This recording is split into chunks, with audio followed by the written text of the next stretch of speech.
Okay, we're back with another response video. This video was sent to me by one of my Twitter followers who asked me about my thoughts on it. So I was completely unaware of it until then. And I took a look at it. And I have a lot of thoughts on it. So let's just get right into it. And obviously, I will put the links to the video I'm responding to and to Sam Harris's podcast video that he is responding to in the description below if you want to see either of those. I need to put my glasses on for this one because there's a lot here I wrote down. And I'm going to be looking back and forth at papers because there's just so much wrong with what Peter said that I had to write a lot of it down. So in the beginning, around 8 minutes or so, Peter starts to get into it, and he really is just attacking Sam on semantics. So he's attacking Sam's use of the word all, A-L-L. And I don't know if Peter's aware of this, but there's a meme that floats around YouTube quite a bit, hashtag not all, meaning it's a joke that you don't actually mean 100% all when you say all. People just talk. People say words. And if you have to constantly clarify, like, listen, I don't mean all, it's not needed. It's not necessary, and it sounds foolish. So you're attacking Sam on semantics.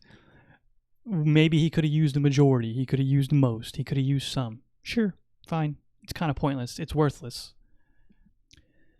Then at minute 15:31, Peter says that he grants that Sam is speaking loosely because it's a podcast and, that's what happens. That's what Sam does. It's a podcast. Well, then why were you just attacking him 7 minutes prior for using a specific word when you're granting him now that he's speaking loosely?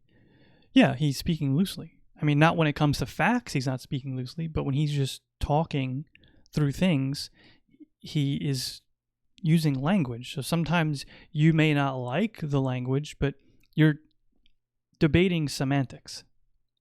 At minute 18:01, Peter downplays cancel culture, very much so, to a point where it's almost laughable. Cancel culture is a thing. Now, we can debate whether the left or the right, who uses it better, who uses it more, who cancels people for more innocuous things than the other. We can have that debate. But there is no debate to be had that cancel culture is not a thing and not a problem. One of the main reasons that Donald Trump is in office is cancel culture. It's PC cancel culture. That is the kernel of truth he smuggled into all his propaganda that worked so well on so many. There's no denying that. And what we're trying to avoid, people on the left, like myself and like Sam, we're trying to avoid giving authoritarians like Trump that silver bullet that he can load in the chamber, that kernel of truth. We're trying to avoid that because we know how dangerous someone like Donald Trump is. At minute 19:54, Peter castigates Sam for Sam's adherence to conversations and using conversations as a way to progress society, and how Sam says this is all we really have, and when conversations break down, we resort to violence. And Peter says, well, we have laws, we have courts, we have protests that, push these things forward. Yes, that is true. But a prerequisite to all of those things you just named is conversation. Those things only come of importance. They only swell to a point where they happen when people start having conversations about the topics. And then he brings up conflict, violence, like the Civil War and things. Yes, but what we're trying to do is avoid that. That's what Sam is saying. That's what we try to do. We try to avoid the conflict, the violence that leads to people being injured or killed. That's the whole point of what he's saying. Then at 23:11, if conversations fail, all we have left is violence. Peter then states, Sam may be right about that. But a couple minutes prior, you were just shredding him for saying that. Of course he's right about that. Of course he's right about that. There's no debate about that. He's correct about that. Maybe you acknowledged it a few minutes later and you corrected yourself. Fair enough. At 28:20, Peter starts talking about Rodney King and Rodney King's speech about how he says we're all stuck here. We're all stuck together. So we might as well try to talk it out. Yeah, that's what Sam is saying. Again, you're now using a point to bolster your argument that you were just attacking in Sam's argument a couple minutes before.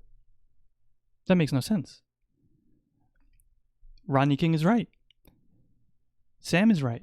And now that you've changed your position, you are right. This is what we have to do. We're stuck here. We're stuck here with each other with these problems. So we might as well try to talk it out. 100%. At 29:40, he then blames Sam for trying to persuade people in his podcast. Well, yeah. Again, that's what conversations do. That's what they're for.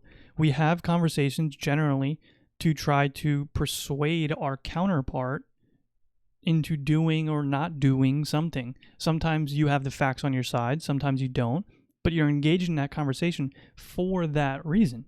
I mean, why are you making this video then? That's the point. Sam never once said, I'm going to make this podcast and don't listen to a word I say, and you shouldn't take any of this at all. In fact, I don't know why you're listening to it. No, he's speaking because he thinks people should hear what he's saying, and he's trying to persuade them. So here at 32:27, Peter claims that Sam is just referring to the protest and the protesters in Sam's podcast when he references this point. But that's not what Sam's doing. Sam is referring to the upswell of what's happening in terms of the protests, the protesters, the things on college campuses that have been going on for years, the people being canceled, the statues being torn down of Washington and Jefferson. He's talking about all of it. He's not just specifically talking about the protesters. How do you know that? You know that because Sam, after directly talking about cancel culture, he says, this isn't just politics and human suffering on display. It's philosophy. It's ideas about truth. That's how you know he's not just talking about the protesters. He's talking about ideas. He's talking about the philosophy, how we discern what's true and what's not. And if you follow Sam's work closely enough, you would know that he's done multiple podcasts about all this stuff and he's knee deep into it. He's not just talking about the protesters, what you're attacking him for at this moment.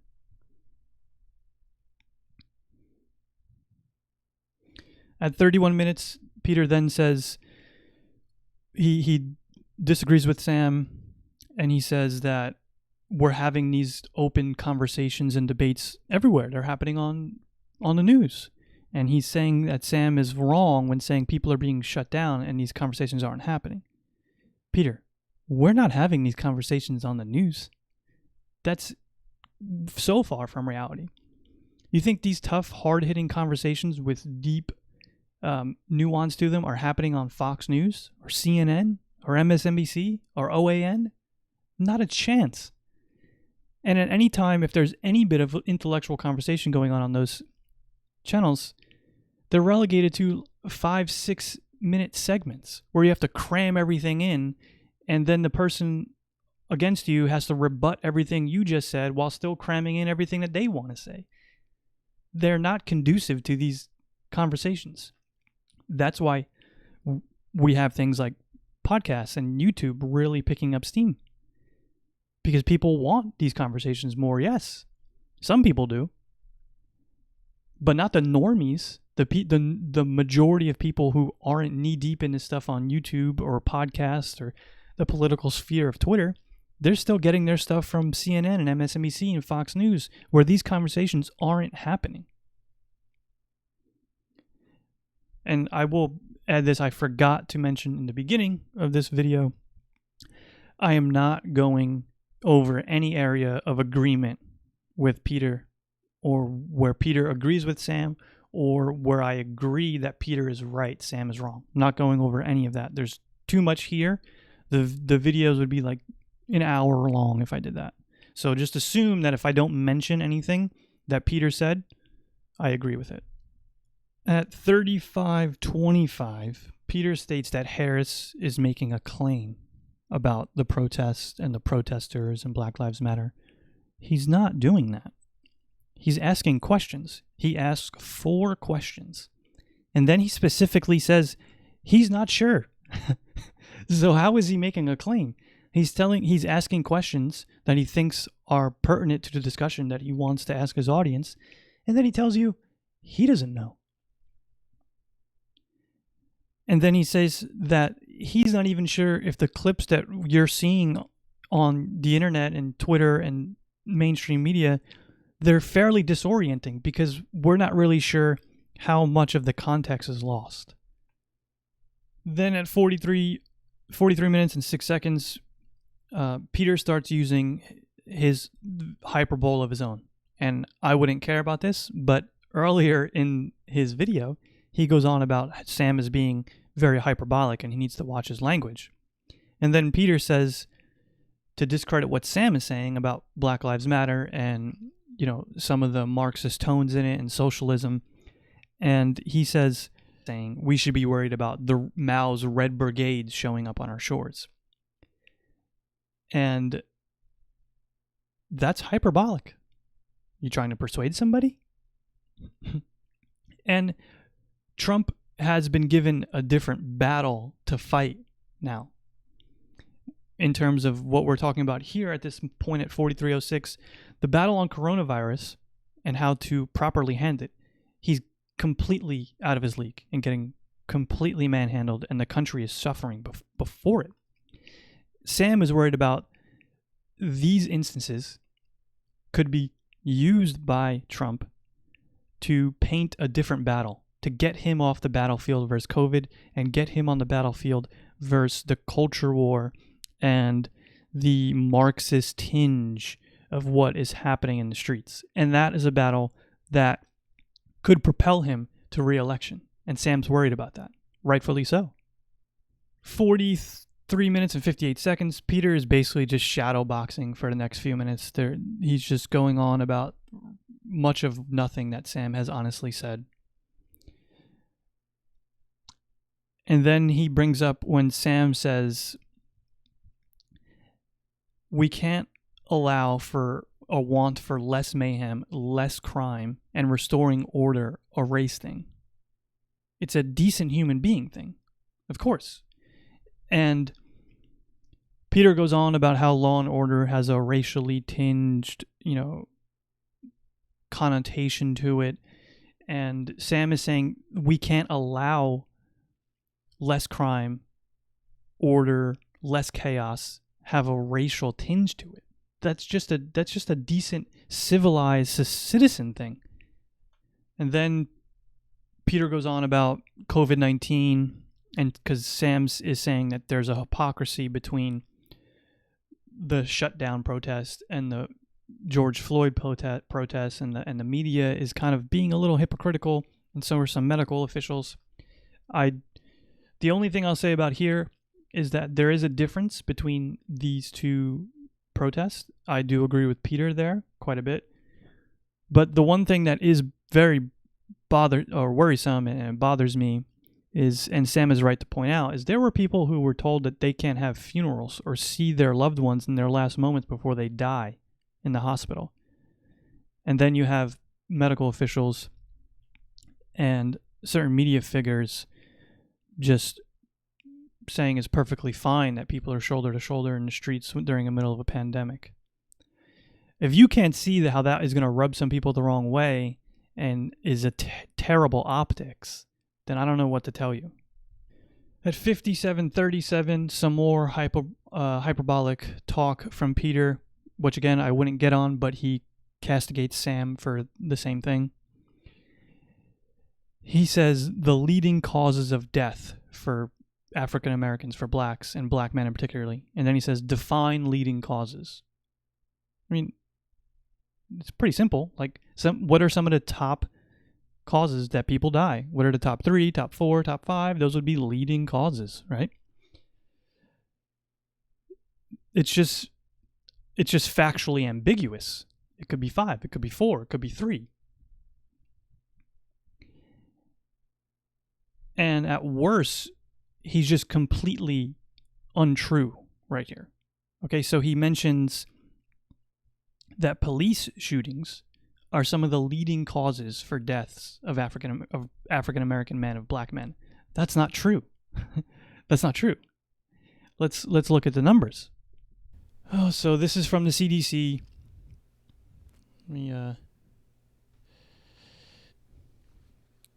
Non-Hispanic black male age group.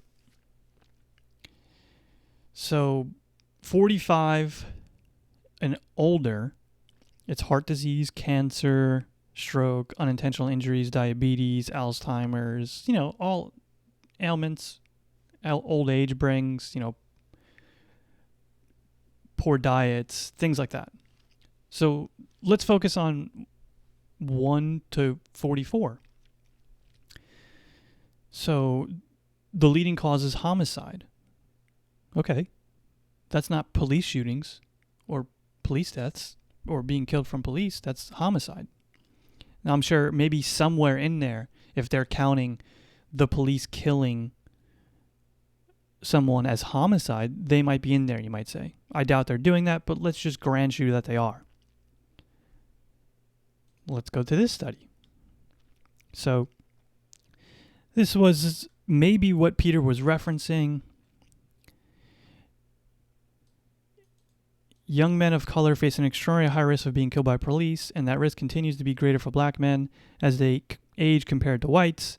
Compared to whites. Okay. But that's not the leading cause. This is a comparison. It's relative to whites.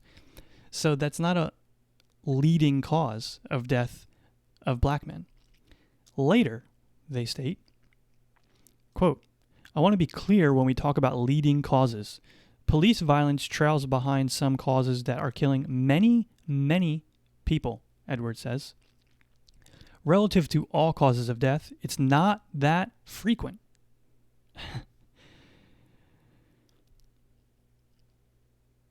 So again, it's not a leading cause of death for young black men. It's not.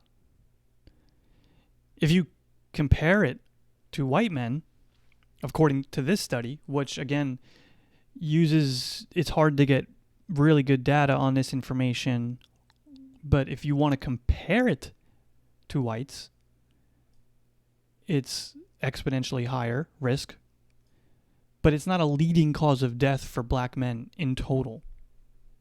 Nowhere close, actually. It's nowhere close. At 59:50, Peter again castigates Sam and kind of, makes fun of him for saying that conversations have become dangerous to hold. Like, these conversations that Sam is having on this episode have become dangerous for people to have. And obviously, Sam doesn't actually mean like your life is in danger. He means like your livelihood is in danger. And we know that because we've seen people get canceled. And I don't really care about the elites or the rich or wealthy people who've been canceled. They'll be okay. They have money. They have connections. That's fine. But we've seen regular middle-class Americans get fired from their jobs for pretty innocuous things. And then you have the added fact that you have numerous public intellectuals all say that many of their peers are afraid to come out and hold these conversations. Very intelligent people that we would want to engage in these conversations. They're afraid that they will lose their livelihood and their reputation if they come out and even talk honestly about these conversations, these topics. That is the problem of cancel culture. That's really what we need to be worried about. We need more people. We need honest discussion. We need intelligent people speaking. We can't have them fearing to come out. this is where it gets real interesting, and this is where I'm going to show you some video clips, because I'm not sure if Peter is just misunderstanding here or he's just got it wrong or what, but at an hour and 3 minutes, he goes on about how Sam is wrong about how the news is perpetuating this half quote from MLK about riots are the language of the unheard. And Peter says you got to watch how MLK says it, because he says independent clause, but then riots are the language of the unheard, putting emphasis on what comes after the but, which may be true, but you're not actually showing where that language came from, and you're not painting the whole picture. So he gets a speech that MLK gave at Riverside Church in 1967, where MLK actually said this first was on 60 Minutes in 1966, at least publicly. So let's take a look at what he said. I think we've got to see that a riot is the language of the unheard. And what is it that America has failed to hear? It has failed to hear that the economic plight of the Negro poor has worsened over the last few years. How many summers like this one do you imagine that we can expect? Well, I would say this: we don't have long. The mood of the Negro community now is one of urgency, one of saying that we aren't going to wait, that we've got to have our freedom. We've waited too long. So that I would say that every summer we are going to have this kind of vigorous protest. My hope is that it will be nonviolent. I would hope that we can avoid riots, because riots are self-defeating and socially destructive. I would hope that we can avoid riots, but that we will be as... So there you have it. He says riots are the language of the unheard. Sure. And then later, he actually states they're self-defeating, and he hopes that we can avoid riots, proving Sam is correct. People are floating around a half quote. They're not giving the context. Also, showing that what you found is one way he said it, but here's another way he said it. And I actually found the video of the speech from where you have the transcript of what he said.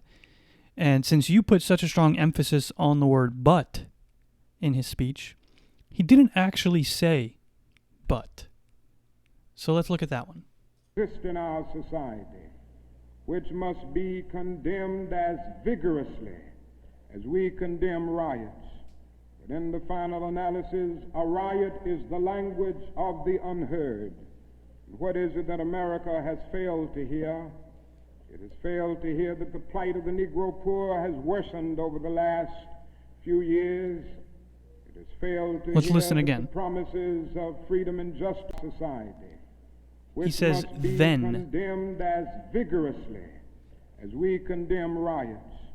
But in the final analysis, a riot is the language of the unheard. So, again, I am not one for these semantic games. I think they are foolish and completely worthless in most cases. But you will see that Sam is correct, and MLK didn't actually even use the word but in the speech. He said then, T-H-E-N. And simply because I'm saying that because you put such a strong emphasis on the word but in your video. So again, Sam is right. Prominent media voices and talking heads are floating around a half quote, and they really should be telling the whole picture when MLK says things like that, and then he goes on and says riots are self-defeating, and he hopes that we can avoid riots. In an hour and 8 minutes, this is where we get into where Sam says, a monopoly on state violence is just about one of the best things we've ever done as human beings. And you seem to disagree with that. Now, you disagree and you point to areas where it can be abused, like, North Korea or Nazi Germany. Of course,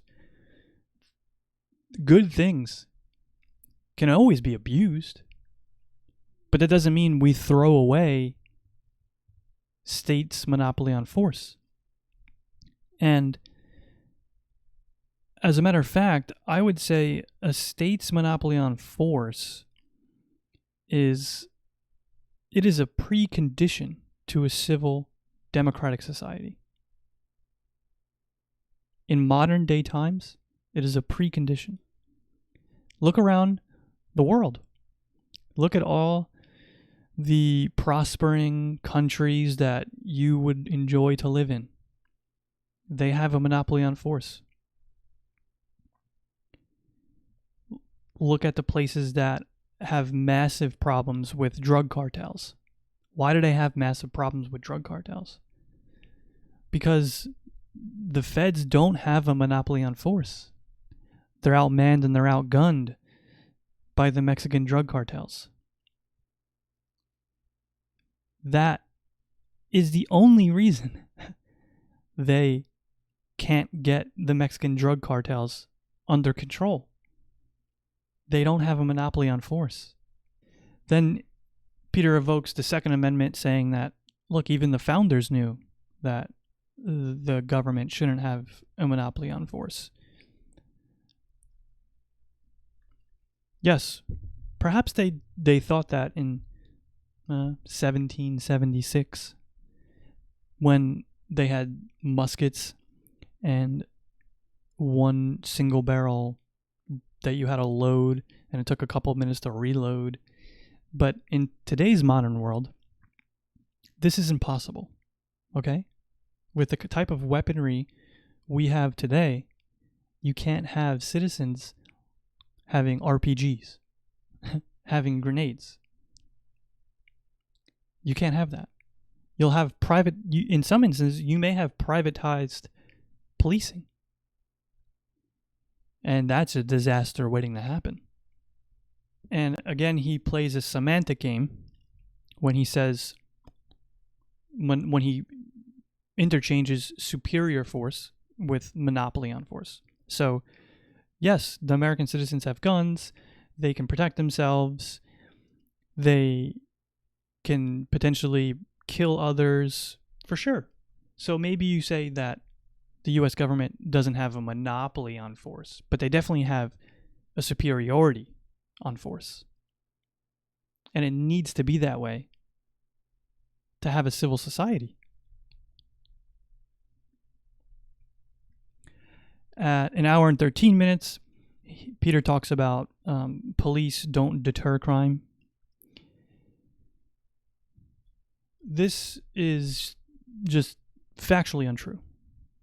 They may not deter every bit of crime, for sure. But there's some level of crime they're deterring. Let's just pick an arbitrary number. Let's say it's 20%. So let's say you abolish the police and now crime actually goes up by 20%, because that 20% is what they were deterring. Is that a city or a state that is going to prevail? Is that a place that you'd like to live? I don't think so.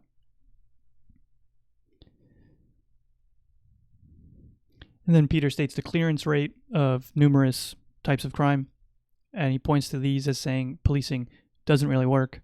Of course it works. It's not perfect. You're throwing the baby out with the bathwater. It's not perfect. And we need reform, and we need a lot of things to change it and make it better, for sure. He states the clearance rate on murder, for instance, is 70%. So they solve 70% of murders. Okay, well, if you abolish the police, that 70% of murders would go unsolved. I don't think that's a place anyone wants to live in. I don't think that's a place you want to live in. And then he states the clearance rate for other crimes like, assault or property crimes are less. For sure, it's tough to solve crimes, and especially when there's no murder weapon or a body, and it's just a property crime. But again, don't throw the baby out with the bathwater. He then at an hour 15 minutes brings up a functioning justice system, because Sam says we have a functioning justice system. And while I will agree with Peter that it doesn't function how we'd hope, and it doesn't function great in a lot of instances, for sure, 100%. But that doesn't mean we throw the baby out with the bathwater again. It means we try to reform it, like Sam is saying. And Sam is correct to point out that cries for abolishing the police or defunding the police are irrational. They're nonsensical. They're non-starters. And you never take a stance here. You never tell us whether you're for abolishing or defunding the police. You do bring up Camden, New Jersey, and mention how they actually had to increase funding when they reformed their police. And that's what Sam is saying. We may have to increase the funding to train better officers so that they can protect and serve more effectively. At an hour 20, Peter says that Sam is trying to paint the abolish police and defund the police with a broad brush. And yes, he's not saying that they're the same. He's saying that they're both irrational. They're both non-starters, like I've already said. That's what Sam is saying. This is where it gets real dicey too, because this is just very disingenuous on Peter's part. At an hour 21, Peter mentions Sam saying, fear is a symptom of your white privilege, but he fails to mention what Sam is referring to. He just says fear is a symptom of your white privilege. But what is Sam referring to there in this podcast? Sam is referring to, he's talking about the head of city council of Minneapolis when she was on CNN, and she was specifically asked a question, not about fear. She was specifically asked a question, what do you tell people who are getting their house broken into in the middle of the night? Who do they call? That is what Sam is referring to.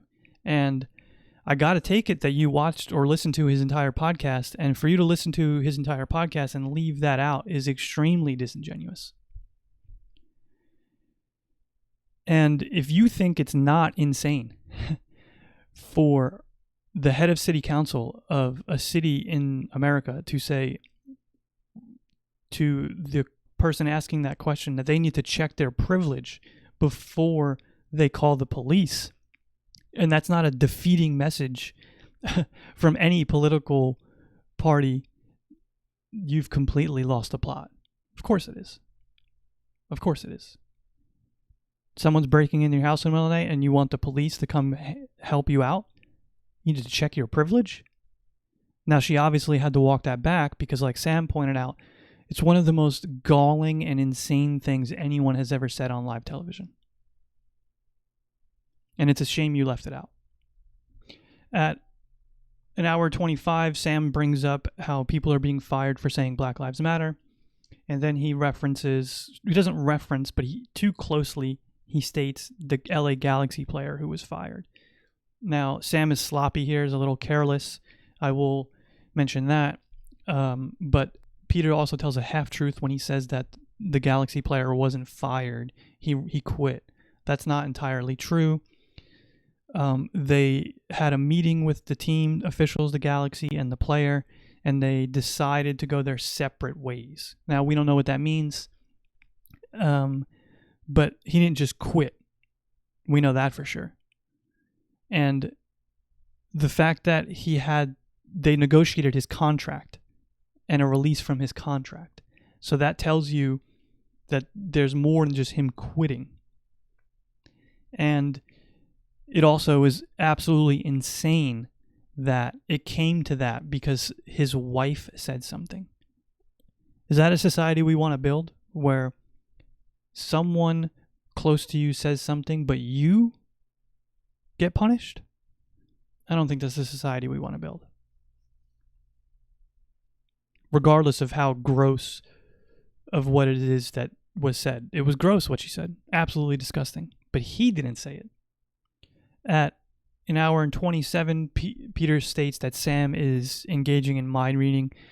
Because some of what Sam says, some of what is going on is an expiation of people's sins. And Peter wants to know how he knows that. Well, that's pretty obvious, right? I mean, we've seen many clips of people who are stricken with white guilt. We saw clips of masses of white people kneeling down in front of black strangers and basically repenting, asking for forgiveness through vicarious transgressions of some people in the past. So yes, that is an expiation of their sins. It makes, not only does it not make any sense, it's frightening. At an hour and 28 minutes and 39 seconds, Peter names black political leaders and in certain cities, and the president around the country, as Sam does. And then Peter names black men who have been killed by police as saying we haven't got past racism. True, but Sam isn't saying we've gotten past racism. Sam says specifically we've made progress on racism. So you are attacking a straw man. Sam never said we've moved past racism. He said that we've made progress on racism. And if you don't realize that, boy, I don't know what planet you're living on. At an hour and 32 minutes and 23 seconds, Peter again slams Harris for saying your capacity to feel offended by facts is something you shouldn't respect. It's something we don't have to respect. Then Peter refers to an example of someone making a claim about Holocaust denial. This makes no sense. This makes no sense because Sam is talking about facts, truth shouldn't offend you. And we shouldn't respect your capacity to be offended. And then you bring up Holocaust denial. Well, the Holocaust actually happened. So Holocaust denial isn't a fact. It isn't truth. It's actually a falsehood. It's a delusion that is said with the purpose of hurting feelings. It's not true. That's not what Sam is talking about. And your comparison to Holocaust denial makes no sense. Then later on, Peter mentions how Sam says that people need to stop resisting arrest. And he goes on a while about how people need to stop resisting arrest. And he fails to completely mention anything that Sam said a few minutes before about Tony Timpa, which is very relevant to Sam's podcast. It's very relevant to what he's talking about. So you can't leave that out of your rebuttal of his podcast. At an hour and 42 minutes, this is funny. Peter goes on about how he says no one should resist arrest. I'm not encouraging people to resist arrest or get in a fight with cops. And then he says, but, just like he was saying about MLK, which wasn't even accurate, and about how when people say one clause, but next clause, they're really emphasizing what comes after. Well, what comes after what Peter said about but is not a single word about how people shouldn't resist arrest or he encouraging fighting with police. At an hour and 48 minutes, Peter tells us that Harris needs to be more humble in his analysis of the facts and the data. But then Peter fails to tell us that Sam says, after he asks questions, which is pretty humble, right? You're asking questions. You're not telling us you have the answers. He lays out the data and then he says, what level of policing attention should attract? Quote, Sam says, quote, I honestly don't know. I would say that that's pretty humble. At 2 hours and 5 minutes and 40 seconds, Peter discredits Roland Fryer by saying he's not a criminologist. So his findings are kind of iffy because he's not a criminologist. You don't need to be a criminologist to understand and analyze data and statistics. In fact, I would say that Roland Fryer's education, all his accomplishments, makes him very qualified as an economist to analyze data, analyze statistics, because that's all he did. He got data and gathered data from 10 different police stations around the country, and he analyzed it. He didn't do anything else. He didn't come to any conclusion. He didn't compile the criminology data himself. He took the data that was given to him and analyzed it. I would say he's very qualified to do that.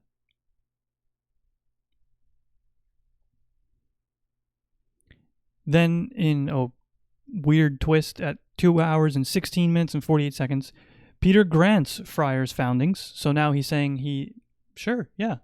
But about 10 minutes earlier, he was discrediting him because he wasn't a criminologist. He grants that Fryer's findings that blacks are less likely to get shot, but not less likely to come in contact with non-lethal tactics, and that more whites are more likely to actually be shot. But Peter says that this doesn't actually prove that they're more likely to die, because you can die from non-lethal tactics, which is true. But it does show intent on the police. It does show the intention of the police officer. If they're shooting at you, they have far more intention of killing you, because they don't know if they're going to kill you or not. But the probability that they are, if they shoot you, or if they tase you, or if they have you in a chokehold, is a lot higher if they're shooting at you. So it does show intent, very much so. And then lastly, at 2 hours and 27 minutes, Peter compares Sam's want for a post-racial world when asking, can race become less significant by becoming more significant? And then Peter gives a failed analogy by saying, well, I don't know, can you solve cancer by caring less about cancer? This is a bad analogy because cancer is real. Race isn't real. Racism is real. Let me say that again. Cancer is real, yes. Sam is talking about race, not racism. He's not talking about the problem of racism. He's talking about race. Can race become less significant if it's becoming more significant? Race is not real, but racism is. And racism's fallout sure is. But of course, we have to move to a colorblind post-racial world where people care less about race. And you should care less about race because it's irrelevant.